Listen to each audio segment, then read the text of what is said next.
une histoire qui est très bien connue, que nous lisons dans le 3e chapitre du livre des Actes des Apôtres. Actes chapitre 3. Pierre et Jean montaient ensemble au temple à l'heure de la prière. C'était la 9e heure. Il y avait un homme boiteux de naissance qu'on portait et qu'on plaçait tous les jours à la porte du temple appelé la Belle, pour qu'il demande l'aumône à ceux qui entraient dans le temple. Cet homme, voyant Pierre et Jean qui allaient y entrer, leur demanda l'aumône. Pierre, de même que Jean, fixa les yeux sur lui et dit « Regarde-nous ». Et il les regardait attentivement, s'attendant à recevoir d'eux quelque chose. Alors Pierre lui dit « Je n'ai ni argent ni or, mais ce que j'ai, je te le donne. Au nom de Jésus-Christ de Nazareth, lève-toi et marche. » Et le prenant par la main droite, il le fit lever. Au même instant, ses pieds et ses chevilles devinrent fermes. D'un saut, il fut debout, et il se mit à marcher. Il entra avec eux dans le temple, marchant, sautant et louant Dieu. Tout le monde le vit marchant et louant Dieu. Il reconnaissait que c'était celui qui était assis à la belle porte du temple pour demander l'aumône. Et il fut rempli d'étonnement et de surprise au sujet de ce qui lui était arrivé. Et comme il ne quittait pas Pierre et Jean, tout le peuple, étonné, accourut vers eux au portique dit de Salomon. Pierre et Jean montent ensemble au temple à l'heure de la prière. C'était la 9e. Ils montent au temple quelques jours après la fête du Pentecôte pour assister à l'office des prières et intercessions qui a lieu tous les jours vers 3 heures de l'après-midi dans le temple, et pendant lequel le prêtre désigné par le sort entre dans le lieu saint pour offrir l'encens. Alors Pierre et Jean avaient traversé le grand parvis des païens et s'approchent maintenant de l'entrée principale du temple proprement dit, une porte large de 20 mètres et haute de 10 mètres, appelée la Belle Porte parce qu'elle était couverte de cuivre brillant, importé spécialement de Corinthe par le roi Hérode le Grand. Devant cette belle porte, il y avait un homme boiteux de naissance, qu'on plaçait tous les jours à la porte du temple appelée la Belle, pour qu'il demande l'aumône à ceux qui entraient dans le temple.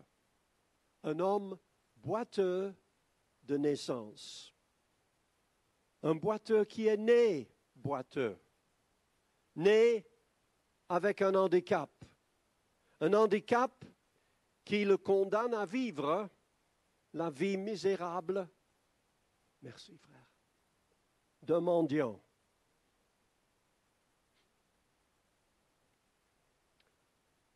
Cet homme ne peut pas marcher. Il ne peut pas travailler. Il n'a pas de choix. Il doit mendier pour vivre et survivre. Et sa vie est monotone. Tous les jours, exactement la même chose. Tous les matins, un membre de la famille ou peut-être un ami le dépose là, à la belle porte du temple, avec son petit panier, son petit pot de mendiant. Et alors, il passe toute la journée à observer les pèlerins qui entrent joyeusement dans le temple pour louer Dieu et pour apporter leurs holocaustes. Mais lui, il n'est jamais entré dans le temple. Il ne peut pas entrer dans le temple. Il est condamné à rester toujours dehors. Il ne peut pas participer à la louange dans le temple. Pourquoi? Il est handicapé. Handicapé. Et la loi juive défend strictement l'entrée au temple aux handicapés. Alors vous imaginez, chaque jour, il se tient près du lieu où on rencontre Dieu, mais il n'entre jamais dedans. Il est toujours à l'extérieur, jamais à l'intérieur. Toujours près de la présence de Dieu, mais jamais dans la présence de Dieu. Toujours spectateur, auditeur, mais jamais participant. Toujours près, mais toujours loin. Est-ce qu'il y a des gens ici ce matin parmi nous comme ce boiteux? Pas nécessairement avec un handicap physique, mais des gens qui sont paralysés par le péché, ou la peur, ou la maladie, ou la dépression, paralysés par le découragement ou par le doute, ou peut-être même par l'amertume ou de la haine, ou par l'indifférence. Des gens qui, comme ce boiteux à la belle porte du temple, voient des autres qui jouissent de la bénédiction de Dieu, mais qui ne l'expérimentent pas personnellement eux-mêmes. Des gens qui voient et entendent des autres louer Dieu, mais qui eux-mêmes n'expérimentent pas sa présence et ne participent pas eux-mêmes à ses bienfaits. Le boiteux assis à la belle porte du temple a toujours été boiteux. Dès sa naissance, il n'a jamais pu vivre comme les autres, il n'a jamais pu faire ce que les autres font. Vous savez, le problème avec un handicap, c'est qu'à la fin, on s'y habitue, on l'accepte. Et dans la vie chrétienne, c'est la même chose. On peut s'habituer à une vie spirituelle médiocre. On peut s'habituer à une vie chrétienne sans victoire, à une vie sans marche réelle avec Dieu, sans l'expérience constante de sa présence, de sa bénédiction, de sa direction, de sa provision. On peut s'habituer à une vie sans la puissance du Saint-Esprit.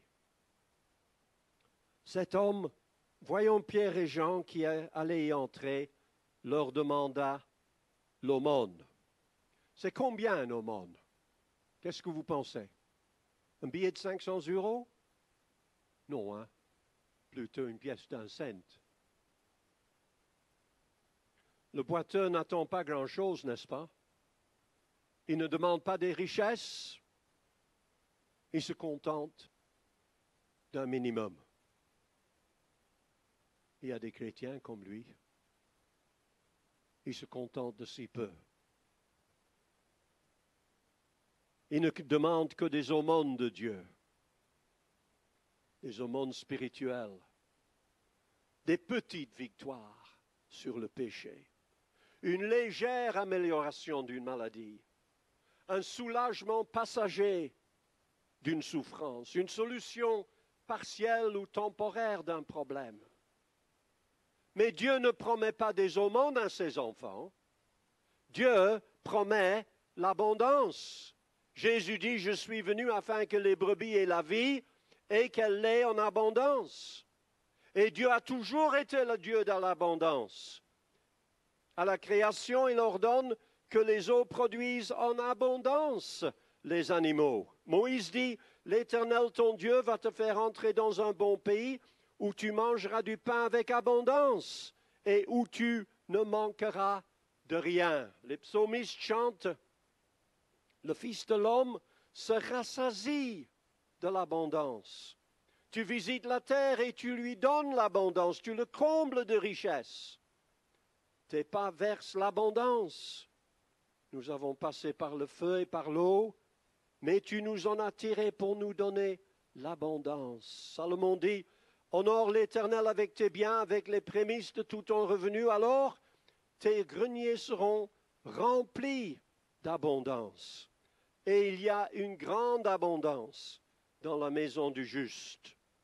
Et le prophète Malachie dit, apportez à la maison du trésor toutes les dîmes, afin qu'il y ait de la nourriture dans ma maison. Mettez-moi de la sorte à l'épreuve, dit l'Éternel des armées.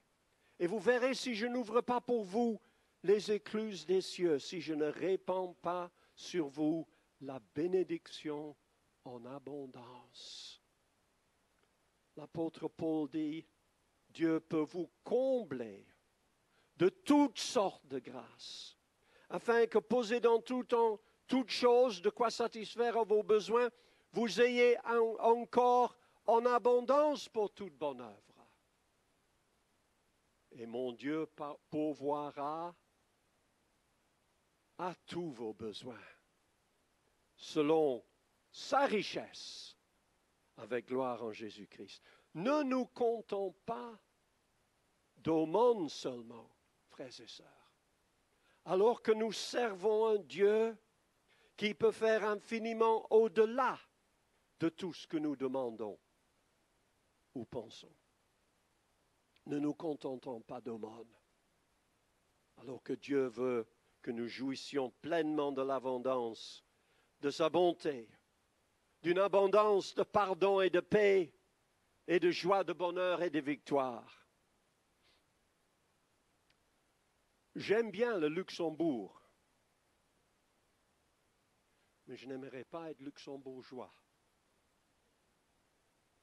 Il y a des luxembourgeois ici? J'espère que non. Je vais vous dire pourquoi je n'aimerais pas être luxembourgeois. Vous savez ce qui est leur devise nationale? Nous voulons rester ce que nous sommes. Ça n'est pas une bonne devise pour un chrétien, ça, n'est-ce pas? Ne soyons pas des luxembourgeois.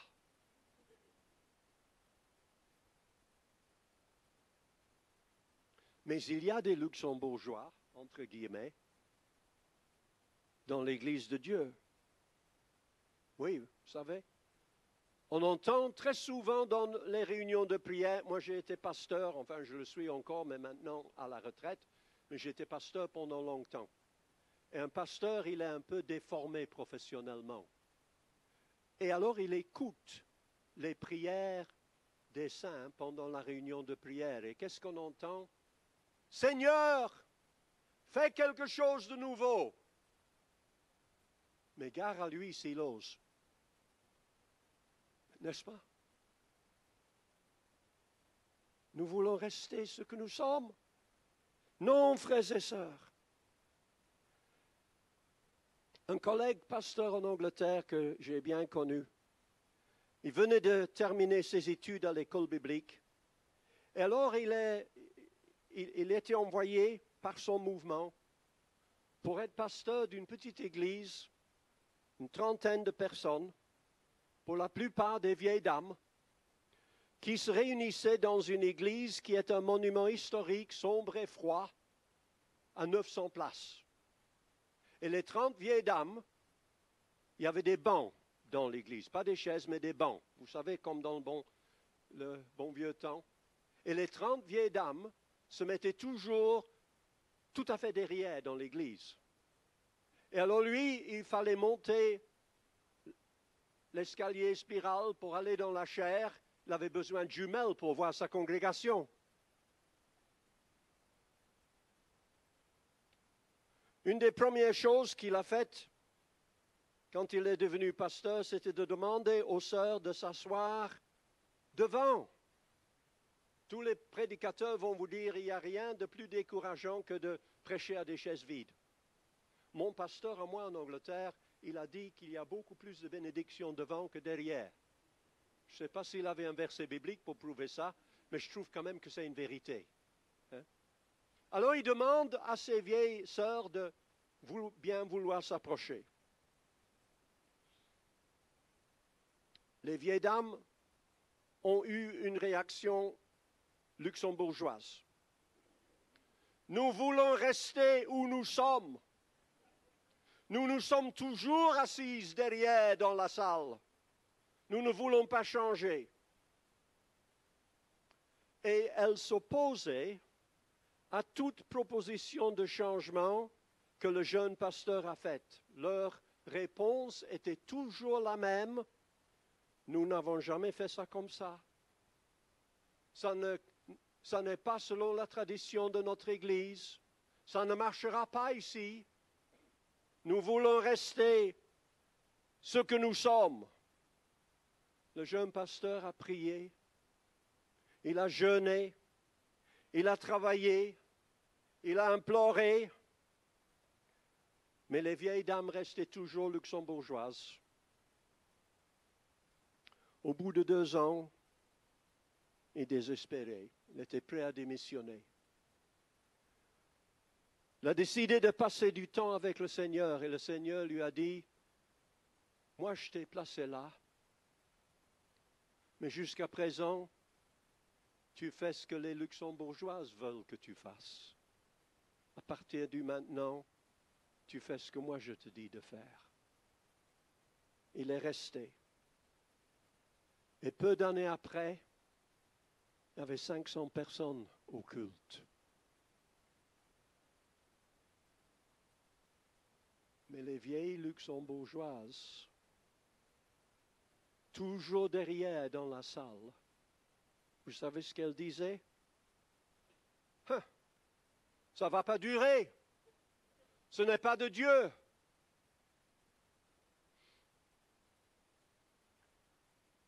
J'entends Jésus dire, Jérusalem, Jérusalem, qui tue les prophètes et qui lapide ceux qui te sont envoyés. Combien de fois ai-je voulu rassembler tes enfants comme une poule rassemble sa couvée sous ses ailes, et vous ne l'avez pas voulu. Nous voulons rester ce que nous sommes.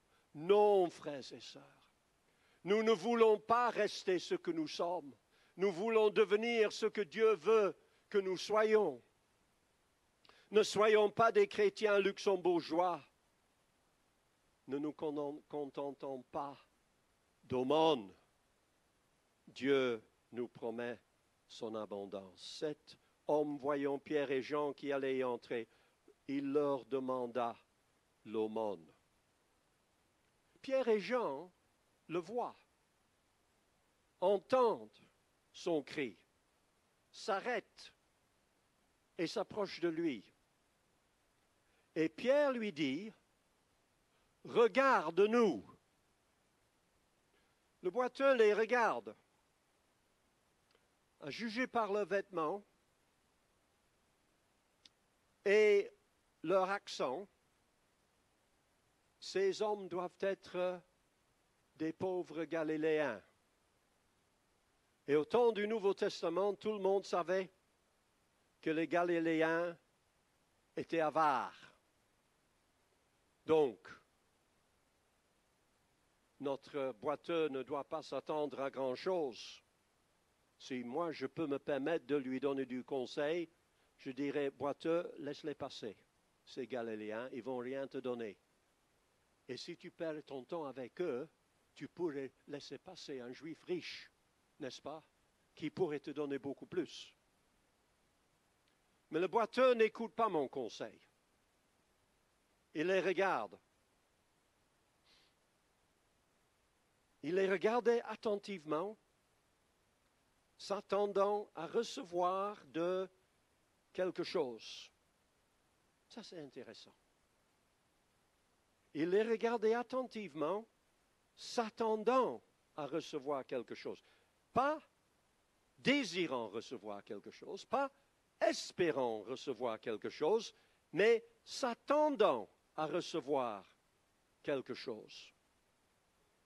Quand nous voyons une femme avec un gros ventre, qu'est-ce qu'on dit?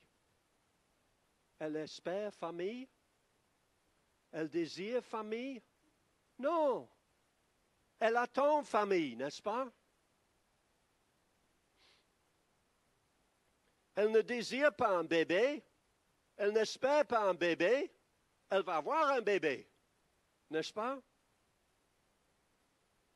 Alors, mes frères, j'ai une excellente nouvelle pour vous ce matin. Vous avez toujours cru jusqu'à maintenant que seulement les femmes peuvent être enceintes. Mais ce n'est pas vrai. Spirituellement, nous, les hommes, nous pouvons aussi être enceintes. Physiquement, biologiquement, pas. Mais spirituellement, si.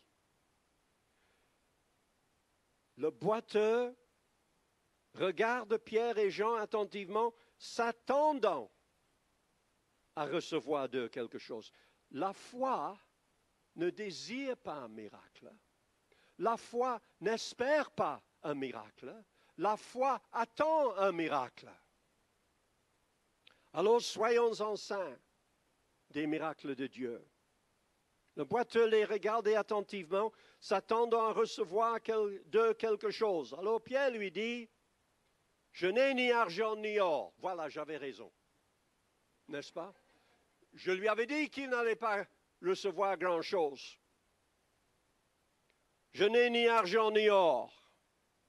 De toute façon, boiteux, qu'est-ce que tu ferais, toi, avec de l'argent ou de l'or?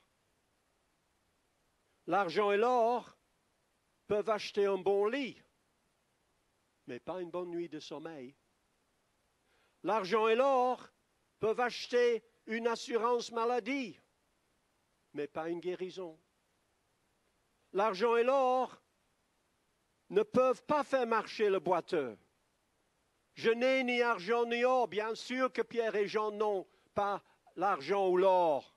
Ce sont des prédicateurs débutants. Et savez-vous combien on paye un prédicateur débutant? Bien sûr qu'ils n'ont pas d'argent et d'or. En plus, Pierre n'a presque plus travaillé depuis 3 ans et demi. Son livret d'épargne doit déjà être vide. Il n'a ni argent ni or à donner au boiteux. Mais attention, Pierre ne lui dit pas « je n'ai ni argent ni or ». Pierre lui dit « je n'ai ni argent ni or, mais… » Je ne sais pas si dans votre traduction de la Bible, mais chez moi, « je n'ai ni argent ni or » est suivi d'un virgule, pas d'un point. Vous avez été à l'école, qu'est-ce qui est la différence entre une virgule et un point? Un point dit fini, terminé, il n'y a plus rien à attendre. Tandis qu'un virgule dit, ce n'est pas encore fini, il vient encore quelque chose. Je n'ai ni argent ni or, virgule.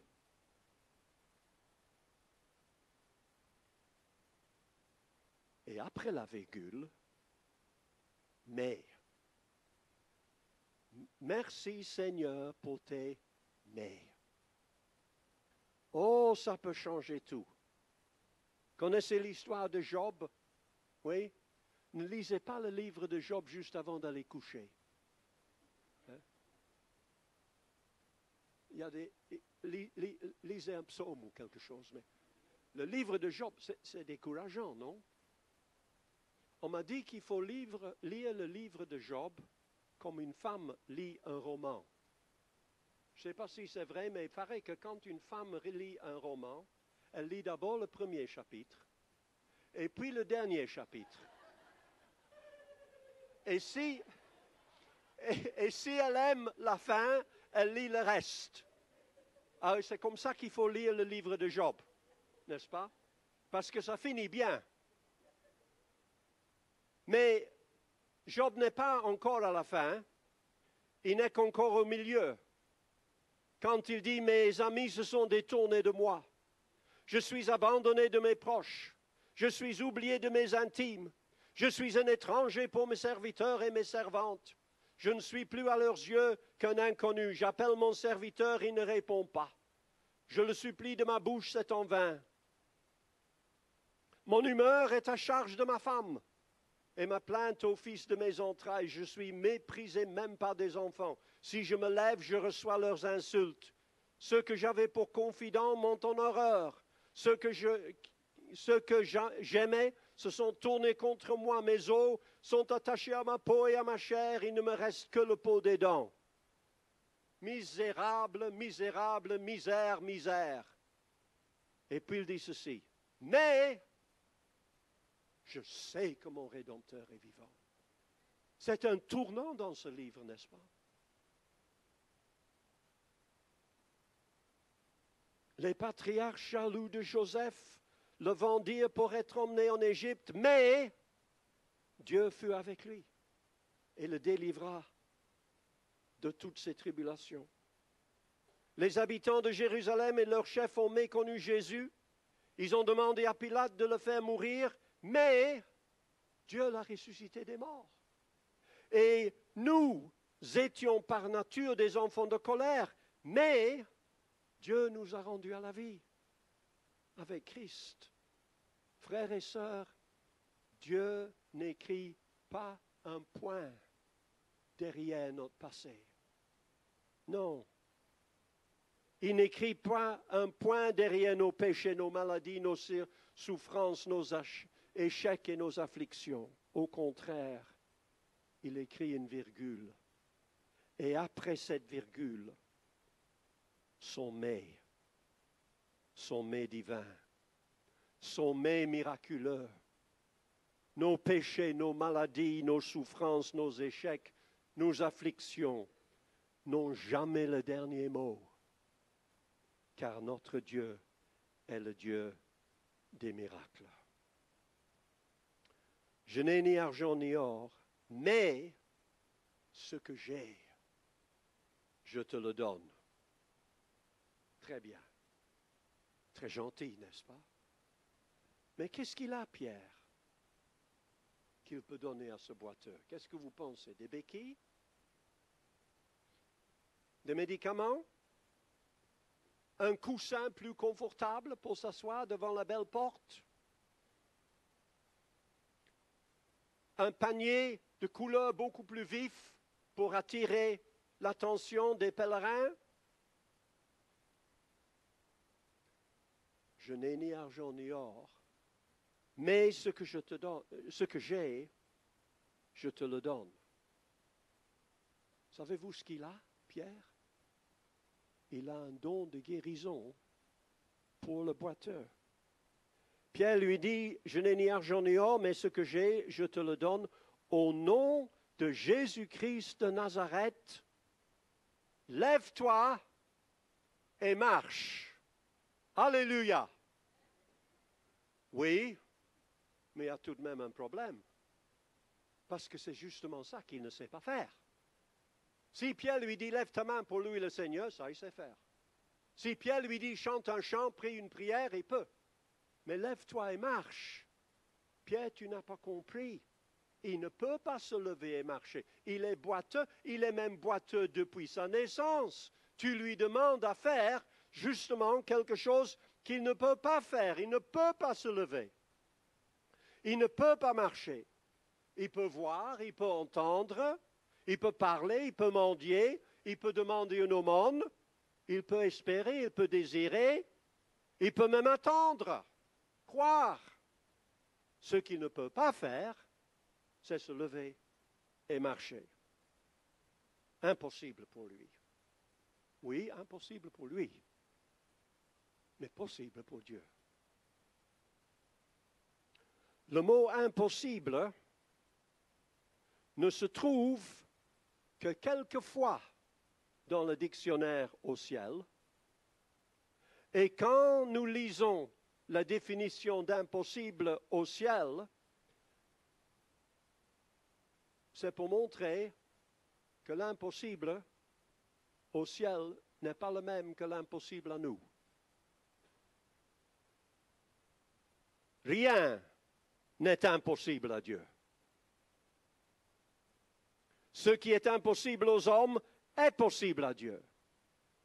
Sans la foi, il est impossible de lui être agréable, mais si vous aviez de la foi comme un grain de sénévé, vous diriez à cette montagne, transporte-toi d'ici là, et elle se transporterait, et rien ne vous serait impossible. J'ai passé la plupart de mon ministère en Flandre. Un Flamand m'a dit, ce verset-là, ce n'est pas pour les Flamands.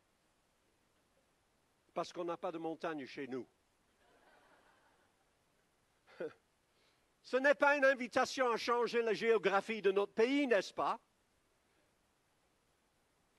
Il s'agit de montagnes de péché et de montagnes de maladies et de montagnes de problèmes toutes sortes. Et Jésus dit, si vous avez de la foi comme un grain de sénévé, vous diriez à cette montagne, transportez-vous. Et rien ne vous serait impossible.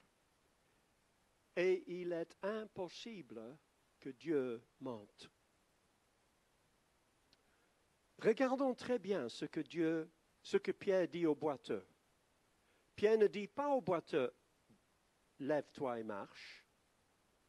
Il dit, au nom de Jésus-Christ de Nazareth, lève-toi et marche. Ah, ça c'est important. Parce que Pierre croit à la puissance du nom de Jésus. Croyons-nous à la puissance du nom de Jésus? Le nom de Jésus est si puissant qu'il donne la vie éternelle à tous ceux qui croient. Ces choses ont été écrites afin que vous croyiez que Jésus est le Christ, le Fils de Dieu, et qu'en croyant, vous ayez la vie en son nom. Les premiers chrétiens croyaient à la puissance du nom de Jésus. L'Église primitive de Jérusalem prie ainsi. Donne à tes serviteurs d'annoncer ta parole avec une pleine assurance, en étendant ta main pour qu'il se fasse des guérisons, des miracles et des prodiges par le nom de ton saint serviteur Jésus. À Philippe, Paul dit à un esprit de Python qui a pris possession d'une jeune fille, je t'ordonne au nom de Jésus-Christ de sortir d'elle. Et il sortit à l'heure même. Les disciples à Éphèse furent baptisés au nom du Seigneur Jésus-Christ. Paul exhorte les Corinthiens par le nom de notre Seigneur Jésus-Christ et leur écrit, vous avez été justifiés au nom de Jésus-Christ. Il ordonne aux Éphésiens, rendez continuellement grâce pour toutes choses à Dieu le Père, au nom de notre Seigneur Jésus-Christ. Aux Colossiens, quoi que vous fassiez en parole ou en œuvre, faites tout au nom du Seigneur Jésus-Christ. Aux Thessaloniciens, que le nom de notre Seigneur Jésus-Christ soit glorifié en tout. Et Jésus promet tout ce que vous demanderez en mon nom. Je le ferai. Jésus est devenu d'autant supérieur aux anges qu'il a hérité un nom plus excellent que le leur. Et Dieu l'a souverainement élevé. Il lui a donné le nom qui est au-dessus de tout nom, afin qu'au nom de Jésus, tout genou fléchisse dans les cieux, sur la terre et sous la terre, et que toute langue confesse que Jésus-Christ est Seigneur à la gloire de Dieu le Père. Au nom de Jésus-Christ de Nazareth, lève-toi et marche. Savez-vous que Jésus a plus d'une centaine de noms dans la Bible? Au moins un nom pour chaque lettre de l'alphabet. Lettre A, il est Alpha. Adam, admirable. Avocat. Amen, l'apôtre de notre foi, l'auteur d'un salut éternel, l'agneau de Dieu. Lettre B, il est le bras du Seigneur, le bienheureux et seul souverain, le bon berger. C, il est le chef et consommateur de la foi, le chef suprême de l'Église, le commencement de la création de Dieu, le Christ de Dieu, la consolation d'Israël, le conseiller et le chemin. D, il est Dieu, la domination des peuples. Et il est Emmanuel, l'Éternel, l'étoile brillante du matin. Il est le Fils de Dieu, le Fils de l'homme, le Fils de David, le Fils bien-aimé, le Fils unique. Il est le germe de l'Éternel, la gloire de l'Éternel, l'héritier de toutes choses, l'homme de douleur, l'image de Dieu, Jésus, le juste et le juge. Il est le libérateur, la lumière du monde, le lion de la tribu de Juda. Il est le médiateur, le messager de l'alliance. Il est le Messie, il est le Nazaréen et le Narcisse de Saron. Il est l'Oméga, il est le pain de vie, le prince de paix, le prince des rois, le prince de salut, le prince de la vie, le pierre principale de l'angle, le premier et le dernier, le premier des morts, le précurseur, il est notre Pâque, il est le grand prophète, le pasteur et gardien de nos âmes, et il est la parole de Dieu. Il est le roi des rois, le roi des Juifs, le roi des saints, le roi des âges, le rocher des âges, le Rédempteur. Il est la résurrection et la vie. Il est le Seigneur des seigneurs, le souverain pasteur, le soleil levant, le souverain sacrificateur et le Saint de Dieu. Il est le témoin fidèle, il est le Tout-Puissant, il est la véritable lumière, le vrai cep, la vérité et la vie. Et si vous voulez le reste de l'alphabet, vous n'avez qu'à chercher vous-même. Au nom de Jésus-Christ de Nazareth, lève-toi et marche. On chantait dans le bon vieux temps, le nom de Jésus est si doux. J'aime ce nom dans le chagrin. Au nom béni tout-puissant de Dieu désarmant le courroux. Il me soutient sur le chemin. Quand à mon Père m'adressant, il nous appelle au rendez-vous. Sa musique est un son divin. Il répond à mon cri pressant. Précieux nom de Jésus. Précieux nom de Jésus. Jésus, béni soit ton nom. Jésus, ô merveilleux don. Jésus, suprême rançon. Sois adoré pour toujours. Au nom de Jésus-Christ de Nazareth. Lève-toi et marche. Le boiteux n'a jamais pu se lever. Il n'a jamais pu marcher. Aucun médecin, aucun médicament, aucun traitement n'a réussi à le faire marcher. Il a déjà perdu tout espoir de marcher, de guérison, de vivre une vie normale. Mais maintenant, ce simple pécheur de Galilée, qui n'a ni argent ni or, lui offre la guérison miraculeuse. Au nom de Jésus. Qu'est-ce qu'il va répondre? Je suis luxembourgeois.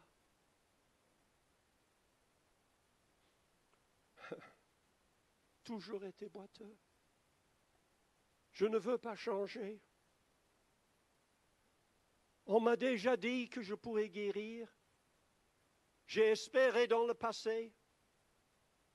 Je ne veux pas de faux espoirs maintenant. Je ne peux pas marcher. Je ne peux pas me lever. Est-ce qu'il va continuer à se contenter d'aumônes alors que maintenant Dieu lui offre l'abondance? Est-ce qu'il va marcher par la foi ou rester assis par la vue? Au nom de Jésus-Christ de Nazareth, lève-toi et marche. Et le prenant par la main droite, Pierre le fit lever. Au même instant, ses pieds et ses chevilles devinrent fermes. D'un saut, il fut debout, et il se mit à marcher. Il entra avec eux dans le temple, marchant, sautant et louant Dieu.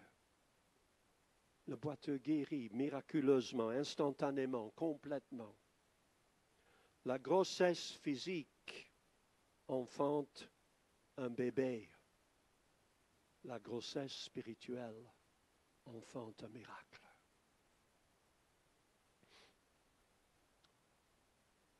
Marchant, sautant et louant Dieu.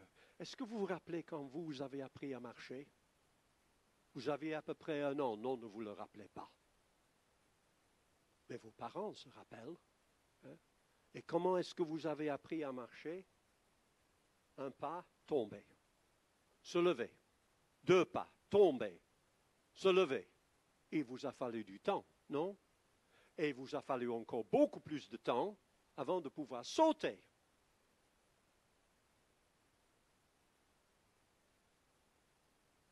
Mais le boiteux, paralysé depuis sa naissance, qui n'a jamais pu marcher de toute sa vie, ne doit pas apprendre à marcher, il ne doit pas apprendre à sauter. Au même instant, ses pieds, ses chevilles devinrent fermes. D'un saut, il fut debout. Il se mit à marcher. Il entra avec eux dans le temple, marchant, sautant et louant Dieu.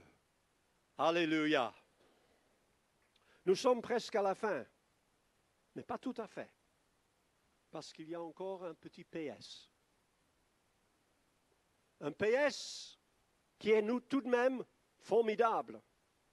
Le boiteux entra avec Pierre et Jean dans le temple, marchant, sautant et louant Dieu. Incroyable. Cet homme qui a passé des années à observer les autres entrer dans la présence de Dieu, mais qui ne pouvait pas y entrer lui-même. Cet homme qui a toujours été près de la présence de Dieu, mais qui n'a jamais pu entrer dans la présence de Dieu. Cet homme qui a toujours été observateur, il est maintenant participant dans le temple, dans la présence de Dieu. Alors, frères et sœurs, ici ce matin, comme ce boiteux, si vous êtes paralysé par le péché, la maladie, l'échec, la défaite, la déception, la peur, le doute, quoi que ce soit, Dieu n'a pas écrit un point derrière vos souffrances. Seulement une virgule. Il n'y a pas un point derrière les désespoirs, les découragements, les souffrances, les afflictions. Une virgule. Et après cette virgule, un mais. Le mais de Dieu. Au nom de Jésus-Christ de Nazareth, lève-toi et marche. Gonflons nos ventres spirituels par la foi. Regardons à Jésus, obéissons à sa commande. Et au nom de Jésus-Christ de Nazareth, lève-toi et marche. Ne soyons plus contents de rester ce que nous sommes, ce que nous étions depuis longtemps, peut-être depuis toujours. Ne nous contentons plus d'aumônes, mais permettons à Dieu de nous montrer les choses nouvelles et merveilleuses et miraculeuses qu'il a préparées pour nous et qu'il veut faire dans notre vie. Levons nos âmes et nos esprits et entrons dans ces parvis avec allégresse, louange et action de grâce. Au nom de Jésus-Christ de Nazareth, lève-toi et marche. Amen. Que Dieu vous bénisse.